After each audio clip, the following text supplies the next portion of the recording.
पर ढेर सारा पानी आ रहा था क्योंकि बाहर बहुत तेज बारिश हो रही। वहीं पर हमें एक लड़की भी दिखाई जाती है जो बारिश में भीग रही थी। अब यहाँ से सीन कट होता है और हमें पैट्रिक नाम का एक आदमी दिखाया जाता है जो इस टाइम अपने घर में ही है। यहाँ भी तेज बारिश हो रही है लेकिन वो अपने घर में ही बैठा है, रेडियो सुन रहा होता है। हम देख पाते हैं कि पैट्रिक एक कैंपर वैन में रहता है, यानी एक ऐसी वैन, इसलिए वो अपना गुजारा करता है, एक घर की तरह यहाँ पर रहता है। तभी अचानक वो उसके दरवाजे पर दस्तक देता है, जिसे सुनकर पैट्रिक चिल्लाता है कि बाहर जो कोई भी है यहाँ से चला जाए क्योंकि मेरा कोई इरादा नहीं है दरवाजा खोलने का। वो इंसान वापस चला गया और पैट्रिक भी वापस आकर कुर्सी पर बैठ गया। लेकिन थोड़ी देर बाद फिर से कोई दरवाजा नॉक करता है। इस बार एक लड़के की आवाज आई जो कहती है कि मुझे मदद चाहिए, तो वो जल्दी से दरवाजा खोल। ये सुनकर पैट्रिक दरवाजे पर गया, थोड़ा सा दरवाजा खोलकर उससे पूछता है कि आखिर उसे क्या चाहिए। लड़की कहती है कि बाहर बहुत तेज बारिश आ रही है और उसे आगे एक टाउन में जाना है, तो क्या वो उसे लिफ्ट दे सकता है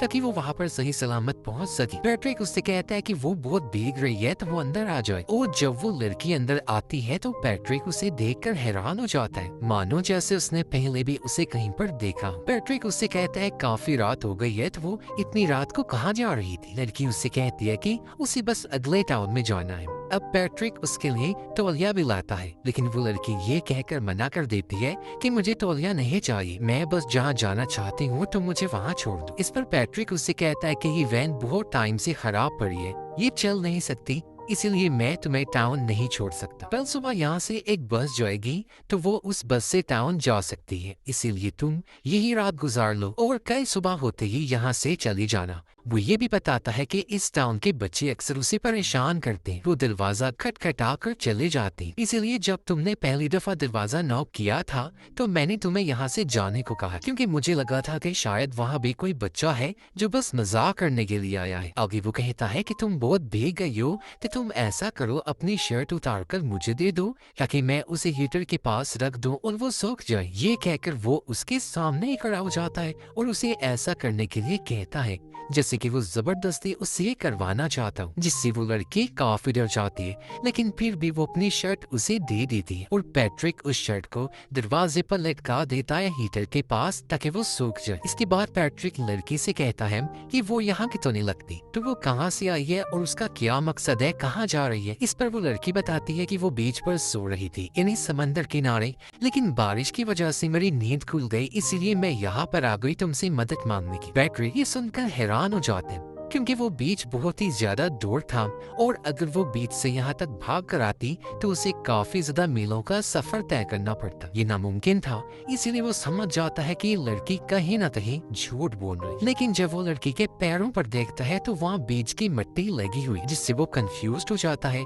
कि क्या ये लड़की सच बोल रही है या झूठ। इसके बाद पैट्रिक उस लड़की को पीने के लिए ड्रिंक देता है, लेकिन लड़की उससे कहती है कि उसे ड्रिंक नहीं पीनी। वो उससे फोन मांगती है ताकि वो एक कॉल कर सके। पैट्रिक ने कहा कि यहाँ कोई फोन है ही नहीं, फिर वो अपनी जेब से कुछ सिक्के निकालकर उसके सामने टेबल पर रख देता है और कहता है कि थोड़ी आगे एक फोन बूथ है जहाँ जाकर वो कॉल कर सकती है, मगर इतनी रात होने की वजह से फोन बूथ बंद हो गया होगा, जिस वजह से उसे रात यही बितानी पड़ी। आगे उसने कहा लेकिन मेरे पास फोन बूथ की चाबी है, अगर वो चाहे तो वो उसके साथ वहाँ जा सकता है। पर लड़की मना करके वहाँ से जाने लगती है, लेकिन जब वो देखती है कि बाहर बहुत तेज तूफान आ रहा है तो वो यही रुकने का प्लान बनाती। वो पैट्रिक की ट्रॉली में लड़कियों की कई सारी चीजें देखती है, जिससे उसे लगता है कि शायद ये उसकी वाइफ की होंगी। तभी पैट्रिक कहता है कि क्यों ना तुम गर्म पानी से नहा लो ताकि उसका जिस्म साफ भी हो जाए और तब तक उसकी शर्ट भी सूख जाएगी। ये कहकर वो फिर से उसके सामने आकर खड़ा हो जाता है,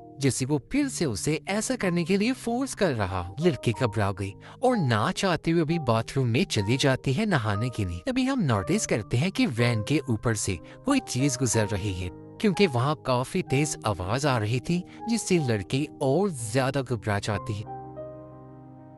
पैट्रिक ये सोच रहा होता है कि इतनी रात को वो लड़की यहाँ पर कैसे आ गई। उसने तो बताया है कि वो बीच से आई है, लेकिन बीच तो बहुत ही दूर है। उसने लड़की को कहीं पर देखा भी है, लेकिन उसे याद नहीं आ रहा कि कहाँ पर देखा है। लड़की भी सोचती है कि वो बार बार मेरे सामने आकर खड़ा हो जाता है, जिस वजह से वो थोड़ी डर भी रही थी और उसे लग रहा था कि उस आदमी के साथ जरूर कोई ना कोई गड़बड़ जरूर है। अब इन दोनों को ही एक दूसरे पर शक हो रहा था। इनको लग रहा था कि कुछ तो उल्टा हो रहा। जब लड़की बाथरूम बाथरूम में नहा रही थी तो उसके सर से ढेर सारा खून निकलने लगता है। लेकिन तभी वो होश में आ गई और उसे लगता है कि शायद ये उसका हेलुसिनेशन होगा, यानी उसने ऐसा ख्याल देखा जो सिर्फ उसके दिमाग में चल रहा था, हकीकत से उसका कोई ताल्लुक नहीं है। जब वो नहा के बाहर आई तो देखती है कि पैट्रिक उसके लिए सूप बना रहा है। तभी पैट्रिक उसे एक स्वेटर भी देता है पहनने के लिए। लड़की ने पूछा कि किसका स्वेटर है, तो वो जवाब देता है ये मेरे दोस्त का है, जिसे लड़की फौरन पहन लेती है। अब पैट्रिक उस लड़की से पूछता है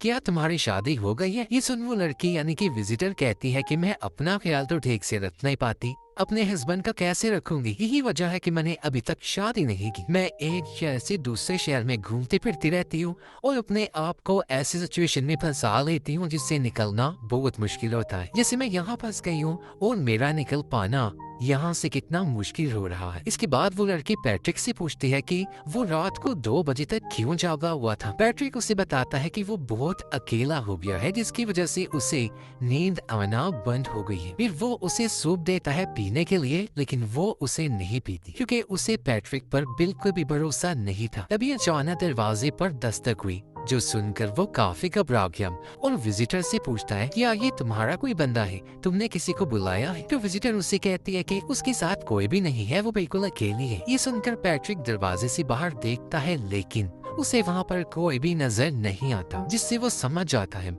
कि शायद बच्चे ही उसके साथ मजाक कर रहे होंगे, इसीलिए वो फौरन दरवाजे को लॉक कर देता है। इसके बाद पैट्रिक देखता है कि विजिटर सूप पीने की बजाय उसे एक जगह पर फेंक रही है और ये देखकर वो समझ जाता है कि लड़के को मुझ पर यकीन नहीं आया अभी तक, इसीलिए तो वो उसका दिया हुआ खाना भी नहीं खा रही है, सूप भी नहीं पी रही है। इसीलिए पैट्रिक उसे कहता है कि तुम्हें वो खाना खा लेना चाहिए था क्योंकि उसके अंदर मैंने कुछ नहीं मिलाया था। लड़की ये सुनकर कहती है कि मैं ऐसा नहीं चाहती थी, लेकिन फिर भी मैंने ऐसा किया क्योंकि मुझे अभी तुम पर यकीन नहीं हो रहा।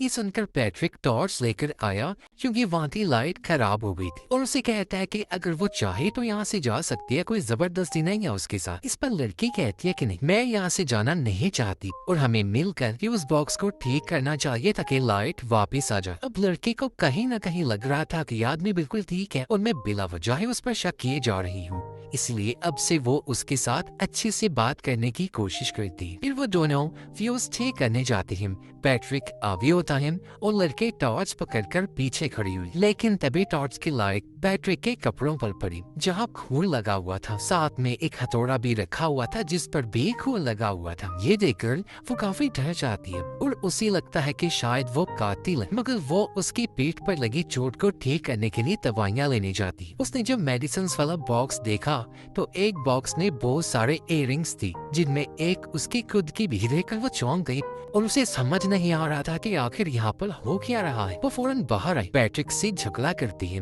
कि आखिर तुमने मेरे इयररिंग्स क्यों चुराए। ये सुन पैट्रिक कहता है कि मैं तुम्हें पहली बार देख रहा हूँ, इसलिए तो हो ही नहीं सकता कि मैंने तुम्हारे इयररिंग्स चुराए हैं, उनमें से एक भी तुम्हारी नहीं हो सकती। लड़की काफी घबराई हुई थी और वहाँ से जाने का मन बनाती है। वो कहती है कि वैन का दरवाजा खोलो ताकि मैं जा सकूं। पैट्रिक कहता है कि दरवाजा पहले ही खुला है, अगर जाना है तो फौरन निकल जाओ। तो कहता है तुम खुद यहाँ आई थी मदद मांगने के लिए और मैंने तुम्हारी मदद की भी, लेकिन अब तुम ऐसा क्यों करके दिखा रही हो जैसे मैं गलत हूँ। आखिर मेरे पास ऐसे लोग क्यों आ जाते हैं मदद मांगने के लिए जो बाद में मुझे ये गलत कहते हैं। अच्छा हो कि तुम लोग मेरे पास आओ ही ना, क्योंकि अगर वो लोग मेरे पास आएंगे ही नहीं तो मैं भी मदद किसी की नहीं करूंगा।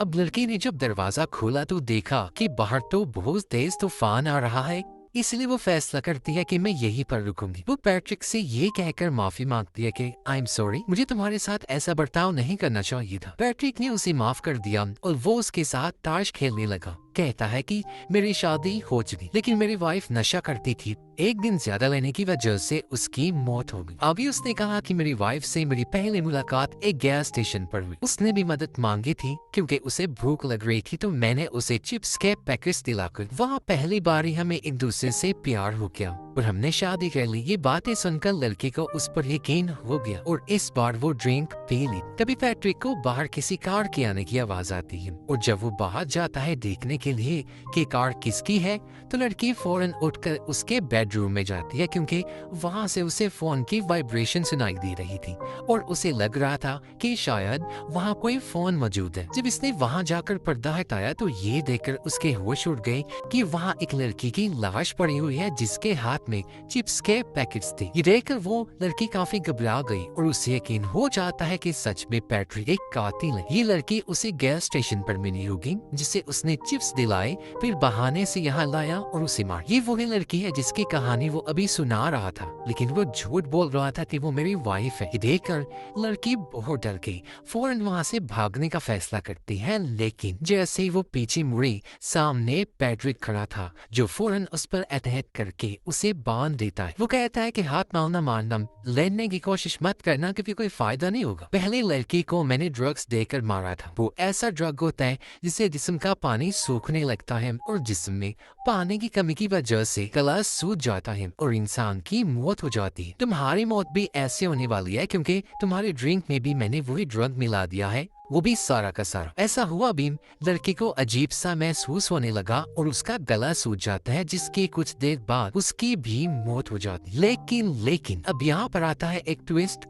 जो आपको हैरान कर देगा। जी हाँ, ये बात सच है कि पैट्रिक एक सीरियल किलर है। वो लड़की उसकी वाइफ नहीं थी, बल्कि चिप्स दिलाकर वो उसे अपने बातों में बहला फुसलाकर यहाँ लाया ताकि उसे दर्दनाक मौत दे सके, क्योंकि ये उसका काम था और ऐसा करने से उसे मजा आता था। वो उसके विक्टिम यानी शिकारी थी जिसे वो अपनी वाइफ कह रहा था। और ये जो लड़की पैट्रिक से मदद मांगने आई थी यानी विजिटर, ये वही लड़की है जिसे हमने शुरुआत में देखा था जो बारिश में भीग रही। उस टाइम गाड़ी में पैट्रिक बैठा हुआ था जिसे ये लड़की पसंद आ गई थी और वो इसे अपना शिकार बनाने का सोच रहा था। यही वजह है कि उसे लग रहा था जैसे मैंने पहले भी इस लड़की को कहीं देखा है। उस टाइम पैट्रिक की इतनी उम्र नहीं थी और अब तो वो बूढ़ा हो चुका है। उसने बहुत सारी लड़कियों को अपना शिकार बनाया और बेरहमी से उनकी जान लेनी, क्योंकि उसे लड़कियों को ऐसी दर्दनाक मौत देने की आदत हो गई थी।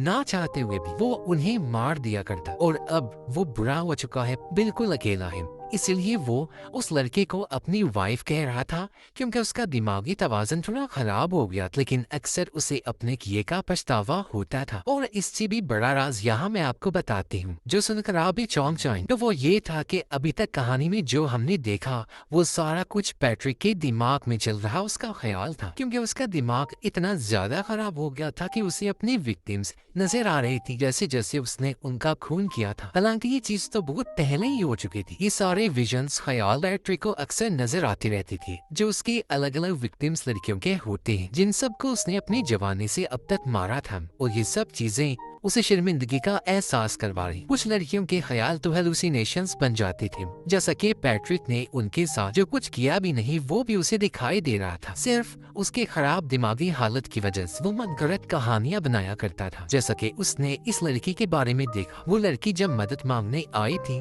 तो तभी पैट्रिक ने हथौड़े से उसे मार दिया। यही वजह है कि शॉवर लेते हुए उसे खून दिखाई दिया और लड़की के साथ आगे का सारा टाइम बस पैट्रिक की हेलुसिनेशंस थी। और जिस लड़की को भी वो मारता था उनका सामान अपने पास ही रख लिया करता था। और अब उन सभी लड़कियों की आत्मा यहाँ आकर पैट्रिक को भी वही ड्रग देने पर मजबूर करती है जो बिना सोचे वो पी भी जाता है। और अब मरने की बारी उसके खुद की थी। वो इस गिल्ड को अपने साथ लेकर मरने वाला था। ये वो कितना बड़ा सीरियल किलर था, लेकिन अब इसका कोई फायदा नहीं था। उसका ये गिल्ड उसके साथ ही मर जाएगा। और इसी के साथ ही इस फिल्म की कहानी यहीं पर खत्म हो जाती है।